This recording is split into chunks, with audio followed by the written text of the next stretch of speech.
You know, it's wonderful to be back here again, except, I don't know, somebody must not like me because they put me behind Charlie Kirk and Ben Shapiro.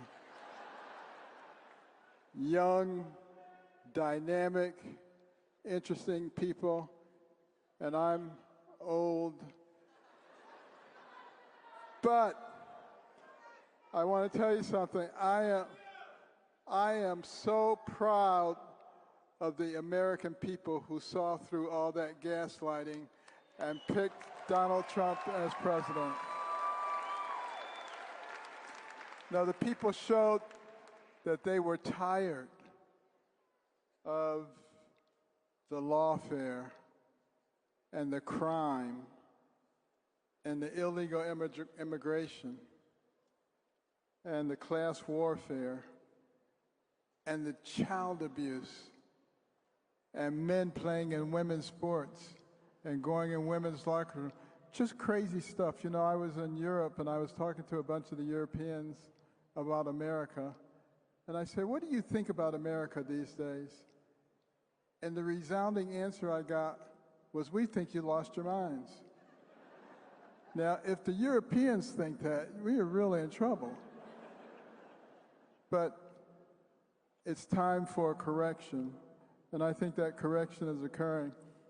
And you know, it was saddening for so many of us when Trump lost in 2020. Somebody said he didn't lose, but here's the point. If he had won, he would be coming to the end of his second term right now. Now they got to deal with him for another 4 years.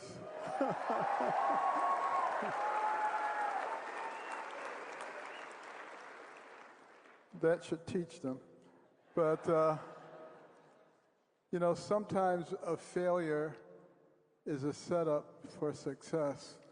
You know, I remember some years ago, I was asked urgently to come to South Africa to help perform a separation of a set of conjoined twins. They were joined at the back of the head, just like the first set from Germany. And, but the place where it was being done, Medunsa, was not a place that had all the modern equipment and all the kinds of things that you would have in a tertiary medical center. But people were donating very sophisticated equipment from all over the world. And we were able to put together an amazing team in a place like that to carry out what would be a very complex operative procedure. And it involved hypothermic arrest, where we would cool the body temperature, pump all the blood out, stop the hearts. You could do that for up to an hour without loss of function. But when we got to that part of the operation and the cardiothoracic surgeons opened the chest, one of the babies had a heart that was non-functional. And the reason that they had been deteriorating, which is why they needed to get this operation done so quickly, they weren't sure why the babies were deteriorating. It was because the one was doing all the pumping for both of them. So as they were growing, they were going into congestive heart failure. And obviously, we completed the operation. The one with no heart function was dead. But the other one was actually doing okay, and we were pleased with that. Except that the next day, that one started having a lot of seizures and all kinds of metabolic problems. And over the 48-hour period, died. Well, it turned out that that one had no kidney function because the other one had the kidney function. So one had the heart function, one had the kidney function. They were symbiotic. They couldn't live apart. They couldn't live together. And I must admit, on my way back home, I was devastated.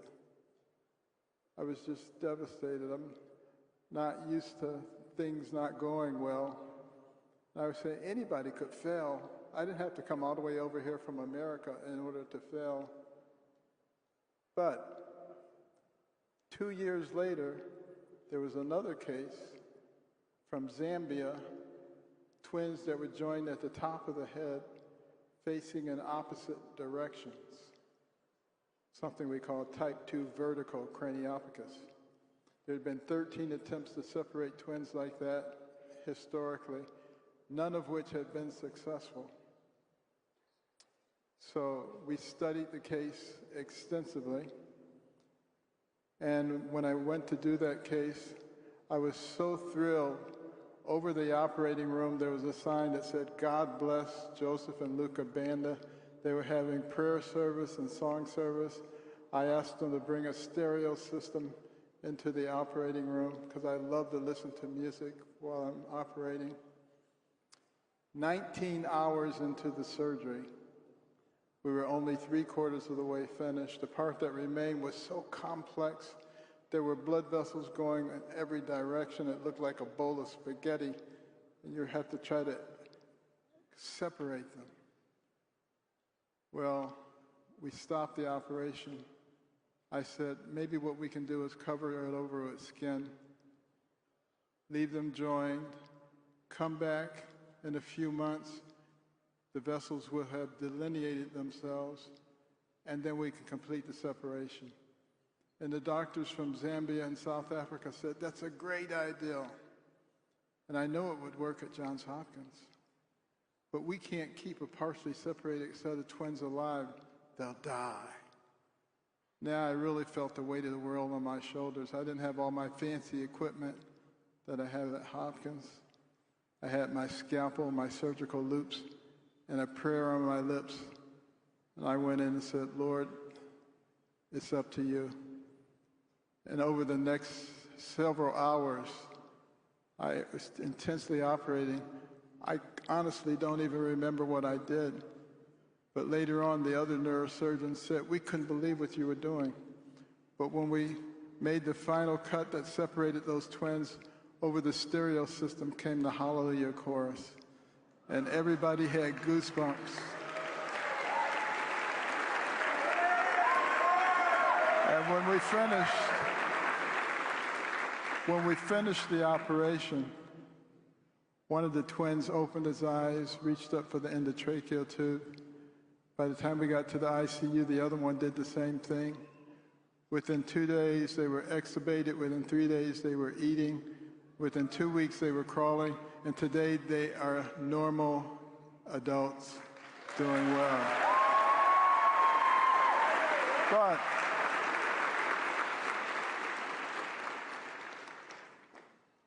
here's the thing.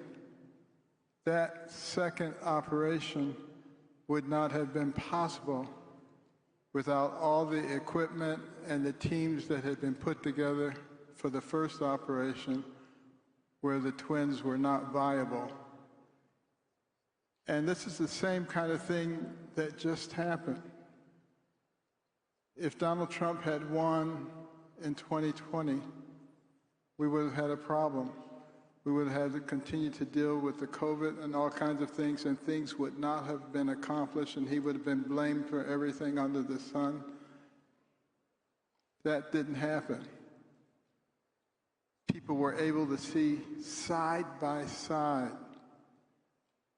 the conservative philosophy versus the progressive philosophy, and what kind of lives they lead for people. That was a tremendous blessing, and that was God's way of helping us to see who we were as a nation. This is an amazing nation that we live in. It doesn't matter where your ancestors came from. I don't care if they came from Ireland or France or China or Africa. You're better off in this country than you would be in that place. And this is our country, all of us together. And one of the reasons that Trump won is because he believed in something that our founders believed in. It's called the common good. What's good for everybody, not what's good for this group versus that group. And it took a little while, But aren't you glad that all these corporations and large companies are starting to see that DEI needs to DIE?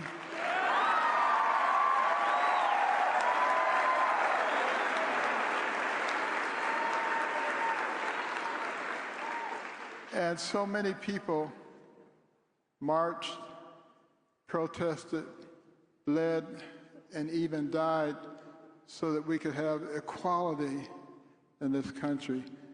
That's what we want, equality, not equity, not the same outcome, but the same opportunities for all of our people.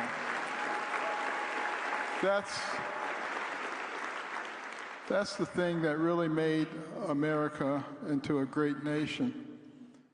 But we have those who want to fundamentally change us into something else. And they are spending their time trying to divide us. You know, one of the main tactics of socialists is to create class warfare. Have you noticed that? Rich people are evil, they try to tell you. Guess what? If there were no rich people, we wouldn't have this beautiful convention center. We wouldn't have shopping centers, universities, libraries, all kinds of things. It's fine to be rich. Just make sure that you're willing to do good things with your money and share it a little bit. And America has always been at the top of the list in terms of people who are willing to do that.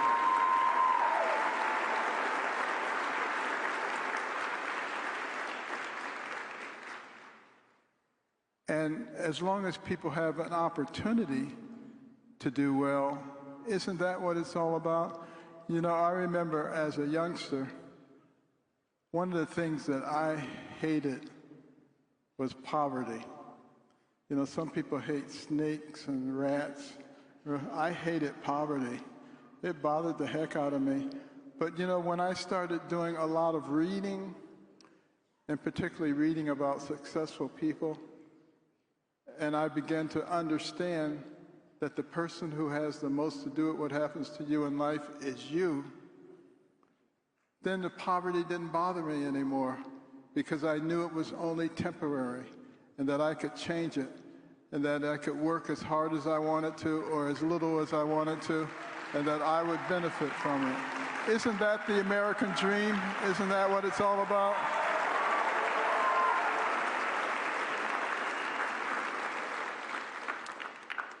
And yet, look at all the people who want to divide us on the basis of race. What a silly thing to be concerned about.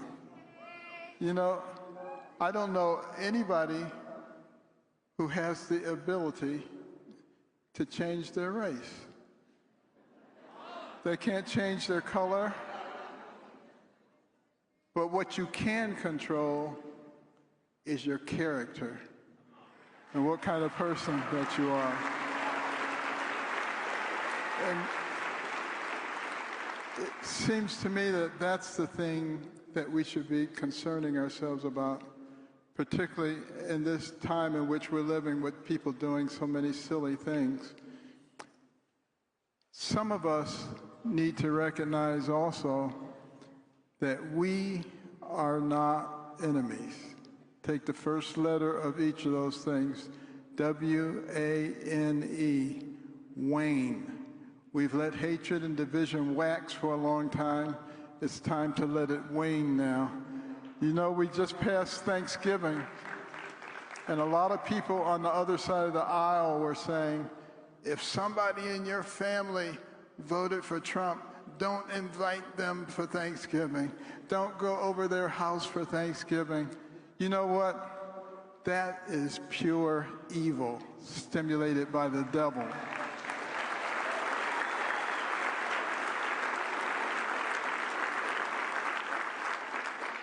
And we have to be the ones who realize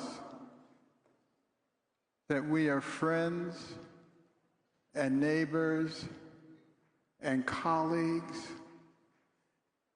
And when we work together, There are very few things that we're incapable of. You know, when you think about what God has given us, which is the gift of our brain, the human brain, the most sophisticated organ system in the universe. And guess what? As a neurosurgeon, I operated on people from every continent, every race. And I can tell you, when I peeled that scalp down and took off that bone flap, I couldn't tell what color they were, because the brains are the same, and the brains are the things that make you who you are, not your skin color, not your hair, not the shape of your nose.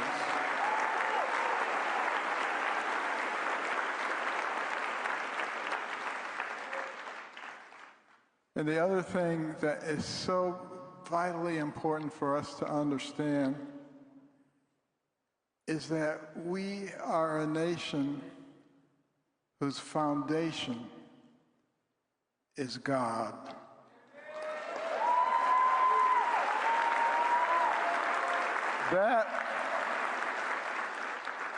That is the reason that we went from a ragtag bunch of militiamen to the pinnacle of the world in record time.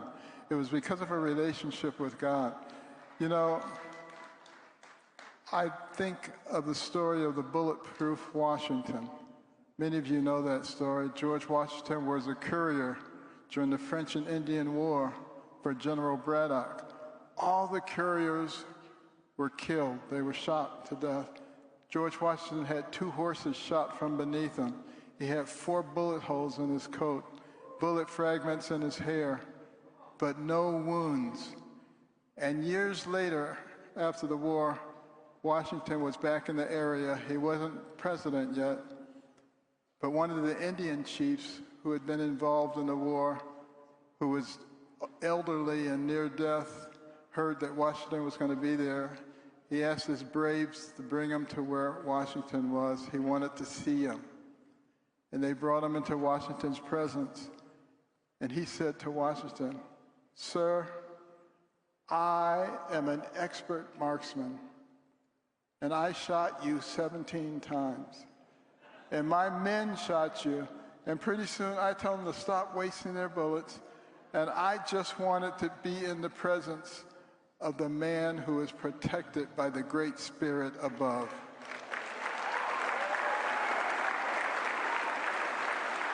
And that story used to be in all of our history books until it became politically incorrect. And then there's the story of the Battle of Long Island when Washington was down to his last platoon. The American Revolutionary War was about to end. General Howe had them surrounded by land and by sea. They were going to wipe out the last of the resistance. Meteorologic records indicate that on that same night, a mysterious heavy fog fell over the area, remained there throughout the night and into the next day, providing cover for Washington and his men to be able to escape. Some people say it was a coincidence. I say it was God.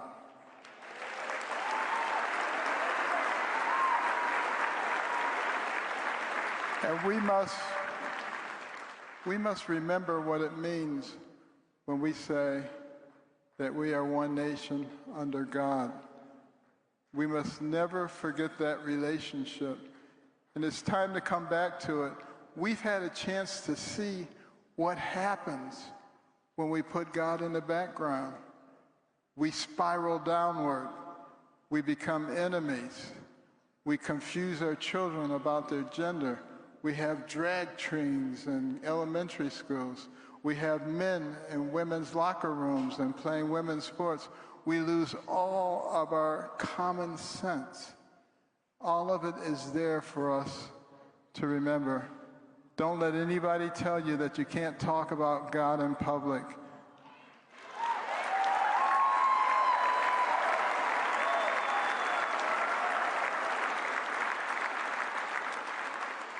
And remember, it is okay to live by godly principles of loving your neighbor, of caring for those who can't care for themselves, of developing your God-given talents to the utmost so that you become valuable to the people around you, of having values and principles that govern your life.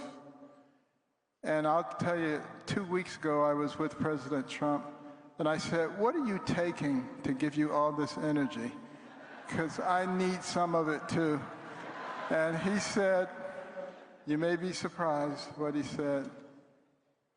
He said, it's God. I beat you to it.